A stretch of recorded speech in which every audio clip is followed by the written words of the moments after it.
Il avait créé la surprise dans le monde entier en démissionnant de ses fonctions de pape en 2013. L'ex-souverain pontife Benoît XVI s'est éteint ce samedi 31 décembre à l'âge de 95 ans dans le monastère des Jardins du Vatican où il s'était retiré. Dans le communiqué de presse du directeur du service presse du Saint-Siège, Matteo Bruni, on peut lire « J'ai la douleur de vous annoncer que le pape émérite, Benoît XVI, est décédé aujourd'hui à 9h34, au monastère de Mater Ecclesiae. » Malgré un état stationnaire selon le Vatican, le pape François avait annoncé que la santé de Joseph Ratzinger, le nom civil de Benoît XVI, s'était lourdement dégradée ces derniers jours. Depuis l'annonce de son décès, les fidèles arrivent sur la place Saint-Pierre pour rendre un dernier hommage à Benoît XVI.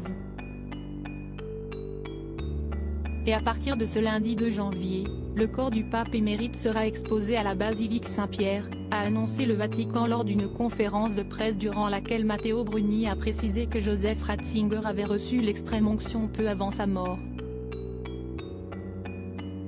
Un recueillement de courte durée puisque les funérailles de Benoît XVI auront lieu ce jeudi 5 janvier 2023 à 9h30 sur la place Saint-Pierre, célébrée par son successeur le pape François. Une cérémonie inédite dans l'Église catholique, à laquelle des dizaines de milliers de personnes pourraient assister, dont de nombreux chefs d'État. Supérieur à Emmanuel Macron, son cadeau au pape François provoque une grosse polémique. Les catholiques du monde en deuil si les obsèques s'organisent en coulisses, c'est le monde entier qui rend hommage au théologien allemand. Mes pensées vont aux catholiques de France et du monde, endeuillés, déclare le président de la République sur son compte Twitter.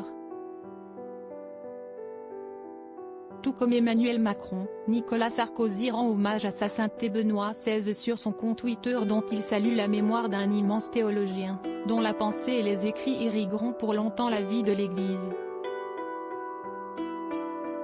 Le pape François rendra hommage à l'ex-souverain pontife lors du Te Deum qui sera officié ce samedi 31 décembre à 17h. Article écrit en collaboration avec 6 médias.